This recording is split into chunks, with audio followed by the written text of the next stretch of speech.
Hey guys, I'm back with another video, and as you can tell by the title of the video, this is going to be another testimony on my marriage and what God did for my marriage. I know I put one out there literally last year around the same time, but you know, God allows you to go through certain things to learn things and for His glory essentially. So I'm just going to get right into the story. My husband initially came back. Our marriage was restored on December 4th, 2018, and he came back up here to Pennsylvania in January. Now, in June of 2019, we were looking at houses, getting ready to move in together, and, you know, he just told me he didn't want to be married anymore. And it was for reasons of his own, but he told me he didn't want to be married anymore. And so I said, okay, you know, I was sad about it, but I prayed. I decided to pray. As soon as he told me that, I didn't fight. I just prayed. And so we didn't speak for about 2 or 3 weeks, and July 4th came around and we ended up hanging out together with a mutual friend of ours. So we hang out together. We were eating, you know, grilling and doing stuff like that. And at the end of the day, he invited me back to his place. And so for a couple of days, we spent time together, and it was like he had never told me he wanted a divorce. It was like nothing had changed. We were spending time together. I had spent the night, you know, over at his place because we weren't living together, long story. But I spent the night over there at his place and everything was all good. But then gradually we just kind of stopped talking. He wouldn't talk to me as much anymore. He wasn't trying to hang out with me anymore. And I didn't know what was wrong, you know, and I kind of started to try to take it into my own hands, and I was trying to get us to hang out. Like I would text our mutual friend like, hey, let's hang out. But Donnie just didn't want to. He was just like, oh, I'm busy, or, you know, he just had some reason why he couldn't hang out. And it kind of, you know, it made me depressed a little bit because I thought that my prayers were working at the time and that, you know, we were going to be back together, but it kind of, we just separated. So mind you, at this time, I'm pregnant. In June, I'm around 6 or 7 months pregnant. So one day I went to my doctor's appointment. I sent him a picture of the sonogram of the baby. And I don't know what happened that day, but he ended up telling me to take his last name off of my social media. And I basically just explained to him as lovingly as I could that, look, I'm not going to take your name off. I'm still your wife. I will be your wife until the day I die. And it infuriated him. And that's when he told me that he had met another woman that he really liked, and that having his last name on my social media was interrupting their bond and the relationship that they were trying to have. So he basically told me that he didn't love me in a sense, and that he just kind of has to deal with the fact that we have kids together, and that he hopes that we can parent and be a good team. He did say some other things as well that were hurtful, but I made sure that I wasn't angry and I wasn't bitter. So the only response I gave him to all of that was literally, God bless you. After that day, after that message, we didn't talk for months. We didn't talk for months. So mind you, this whole time these months are going by, I'm praying. You know, I am not seeing anything happening in the natural, not at all. The first time we separated, you know, there were certain times he would call me or he would text me, and I would know that God was working. But this time around, there was nothing that showed me that Donnie was coming home. Although God had promised me that, there was nothing in the natural happening. And there were a couple of times where, you know, I wanted to give up. And there was even one time where I just got so numb. I was just like, you know what? I don't care anymore. Like, I even had to ask myself, do I even still love him? Like, do I really want to be married to him still? And, you know, maybe it was because I was angry or resentful. I don't know what it was. But I remember praying like, Lord, look, to show me one more time. If I need to stand, I will. And if not, then I'm fine with that. I'm okay if I need to move on. And, of course, God told me I had to stand. He would not let me walk away from this man. So September comes around, and I'm in a 21-day fast underneath of this woman's ministry. Her name is Dr. Faith Wakoma. So within that 21-day fast, you know, she just kept talking about how at the end of the month, at the end of September, something big was going to happen. And, you know, I was believing God for it, you know. I was believing God that something big was going to happen. And frankly, I needed something big. I needed a miracle or something. So on September 27th, God gave me Joshua 1, 9 through 11. And that scripture says, you know, just telling, I believe it was, you know, crossing over the Jordan River in 3 days so you can take possession of the land. And so I'm like, okay, Lord, I hear you, 3 days, something big is going to happen. Cool. Let's see, you know, what happens. You know, I was basically just putting my faith into action, you know, because I needed it, you know, and I just needed something to hold on to, you know, because it was tiring, you know, to stand again for the second time, going through the same thing. It was very, very tiring. And so, you know, on September 30th, I'll never forget, I was watching Pastor Mike Todd's sermon. And I got in the bed and I had moved my legs a certain way and I felt this sharp pain. So I sat up in the bed because I was like, man, what was that? You know, I'm pregnant. I hope everything's okay. And I kind of felt something trickle out of me, TMI. So I got up and I went to the bathroom and my water broke straight into the toilet. Okay, so my water breaks. I'm yelling to my mom like, hey mom, my water broke. I'm nervous. You know, she's like, okay, calm down, just get dressed, get your stuff ready. I already had my bags packed and everything.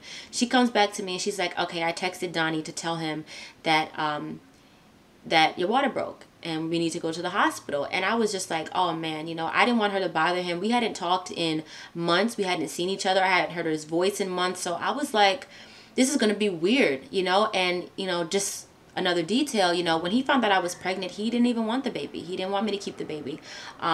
He wasn't ready for another baby. He didn't think I was ready for another baby, but I decided to keep the baby anyway. And so just backstory. So he didn't even want to be at the hospital, you know, because, you know, later on I had found out, you know, his mom had told me, you know, he said that he wasn't even trying to go to the hospital. So anyway, he pulls up to my house and, you know, we're on our way. He's following behind us in the car. We get to the hospital and, you know, I'm starting to labor. Everything's moving really, really fast. We're starting to labor. They move me up to the room finally where I'm going to have the baby. All right. Now my contractions were starting to come really close together, like just really fast. And so I'm like, look, I need the epidural. So they call the guy in to do the epidural. And, you know, everyone who's in the room is my mom, my husband's sister, and my mother-in-law. We're all in the room. The anesthesiologist, I believe that's who does the epidural, he tells us, okay, only 2 people can stay in here.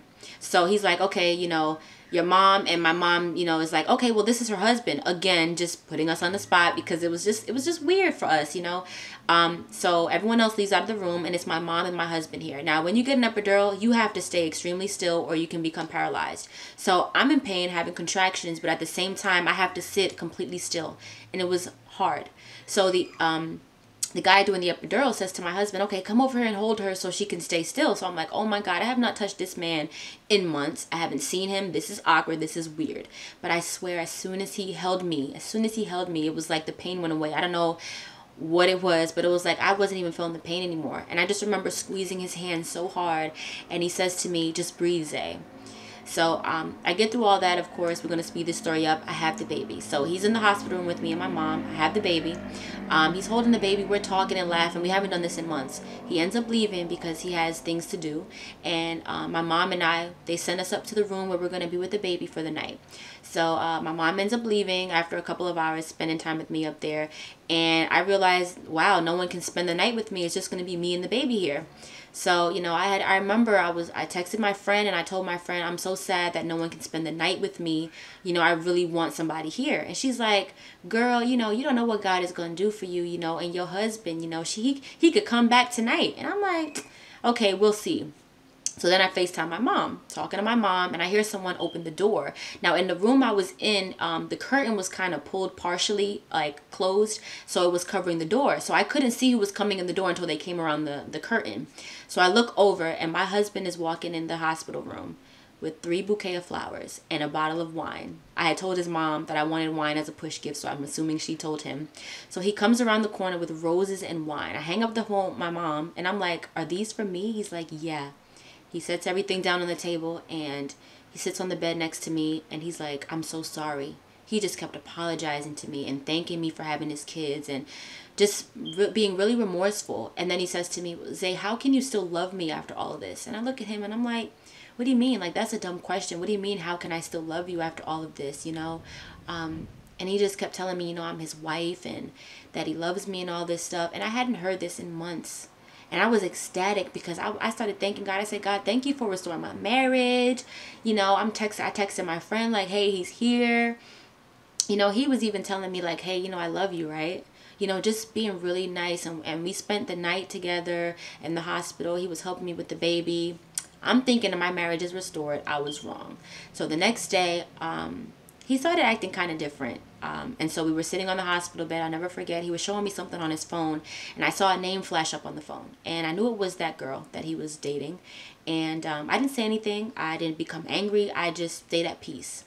And I just remember I prayed a lot while he was around me. I prayed for my marriage. And I was rebuking and casting everything down. So although he was there and we were talking, the connection that I had felt like from the night before just wasn't there. So I knew that He was kind of, you know, she was back in his life, kind of like, I just knew we weren't restored right away. But also, let me tell you something that that finally showed me that God was working. So when he came in and he sat on the bed next to me that night, he sat next to me. He said, "Zay, I was in the shower and I was getting ready to go hang out with that girl." He was getting ready to go hang out with her.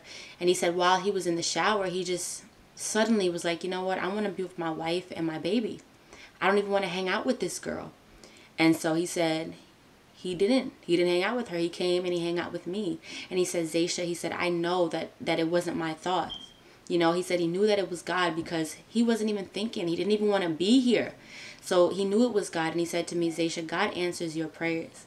You know, he was like, you know, he doesn't answer my prayers. You know, he doesn't like me. You know, he doesn't answer me. And I said, "Well, yeah, God hears you. It's just, you know, when you're not obedient, you know, God is not going to give you favor." You know, and that's what I explained to him. And so I knew that it was God because there's no way, there's no other, you know, just reasoning for that, to just be in the shower and all of a sudden, like, now you just have this thought, like, you know what, I'm gonna go. You know, God literally stopped him in his tracks from hanging out with that girl, and he came to me. And so, you know, the following day we get discharged from the hospital, and like I said, you know, my husband just wasn't really connected to me like he was, and he drops us off home. He doesn't even spend the night with us. So over the course of, you know, after the baby is born, he would come by and see the kids, but he was very disconnected from me. It just wasn't right. And so one day I kind of just got fed up. I was in my emotions, and I texted him and I said, "You know what, I'm going to move on. I'm moving on. I'm letting go." And, you know, it was a mistake. Well, I thought it was a mistake that I had made because I had went ahead of God and I allowed my emotions to get the best of me. And I remember after I sent that message to him, all he said was, "Okay, Zaisha." And I just remember crying. I remember crying because I didn't want to do it, but I felt like it was something I had to do. Like, I had to move on. He was playing with my emotions. I mean, he came to the hospital with flowers and wine, but then he would choose that girl every single time. You know, I mean, there was one time he came over to see the kids, we're hanging out, and then he just gets up real suddenly and just gets dressed and leaves. And, you know, he had gotten a phone call prior, and I knew it was her, you know, saying, "Hey, come hang out with me." You know, he would choose her every single time. There was one other scenario where he had called me and asked me to come over and spend the night, and I was so ecstatic. I said, "Yeah, of course you can come." And literally 30 minutes later he tells me, "Oh, never mind, I'm going to work." And he was with that girl. There was also one other thing that he had did where he kind of just was like, he's just in and out. He was just in and out. You know, one time he called me and was like, "Hey, I need to come over and apologize for some things, but I need to talk to you face to face." I was kind of upset, so I didn't really want to see him, but he told me, "You know what, tomorrow we have the baby's doctor appointment. I'll talk to you then." He never even showed up at the appointment, never even spoke to me about anything, you know? So he was just in and out, and I was tired of it, and I felt like I had to let him go. I had to walk away even though I didn't want to. And then I went from, you know, being sad about it to being like, "Oh my gosh, Lord, like, did I make a mistake?" And then I was like, "Lord, did I mess up? I ruined things. I went ahead of you." And I had to ask God to show me, like, "Lord, please show me if I messed up. Like, did I ruin things?" And so by that time, it was around October. I want to say the middle of October, you know, like the middle of October. So one night, this was October 22nd, I want to say, or maybe 21st. But either way, you know, we hadn't been talking that whole time after I sent him that message that I was moving on. But I remember one night, God told me, "Tell your husband that you love him and tell him to forgive himself." And I said, "Lord, what? Tell him that I love him, tell him to forgive himself? I haven't even talked to this man. Like, I don't want to talk to him." But I was obedient and I did it. I never got a response. Also, I forgot to mention, I want to say this was in August sometime. God led me to apologize to him. I sent an apology message to him, a very long message explaining everything that I had learned, apologizing for my mistakes and just not being the best that I could have been. And he never replied.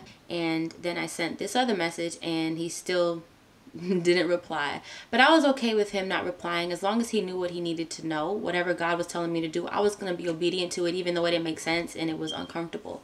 So the following day, October 23rd, mind you, before this, he hadn't really come to see the kids. And I had found out, you know, he had told his mom, like, "Look, I don't want to go around Zay because when I'm around her, I get these feelings. I don't want these feelings to come back. I'm happy with this girl, yada, yada, yada." So that's why he didn't really come around. But on October 23rd, he texted me to come get our son, our oldest son. And I was like, yeah, you know, you can come see him. And, you know, mind you, I thought that when he was going to come, that he was just going to grab the baby at the door and get in the car. Like, he wasn't going to come in the house like he normally had done before. But when he got here, he came into the house. He came upstairs in the room, came to see the baby. He's talked to me. And when he had came into the room, he was like, hey, Zay. And just the way he was talking, I could tell that his spirit had finally changed, that things had turned around because he just sounded so defeated. He sounded weary. And I could tell that things changed. And just when we were in the room together, we were talking. He was asking me how I was doing. And the one thing I want to say that I had done anytime I was around him was that I never let him know that I was sad or that I was hurting. I always was my normal self. I was laughing with him. I was talking with him because I didn't want him to know or to see me being in that state, you know. So he's talking to me, asking me how I'm doing. And weirdly, he was staring at me. I noticed he was staring at me a lot. And I didn't know what he was thinking, but I noticed he was staring at me. And he even commented on my hair. But he was staring at me. And so he took the baby over to his mom's house because he had some work to do over there. And, you know, I just asked him, well, when do you plan on coming back, you know, bringing him back? He's like, you know, when I'm done, I'll just drop him off and I'll go back over there and continue working. And so I said, okay. So he leaves and a couple hours go by. I'm talking to my friend and God tells me, you know, hug him when he comes back. Give him a hug.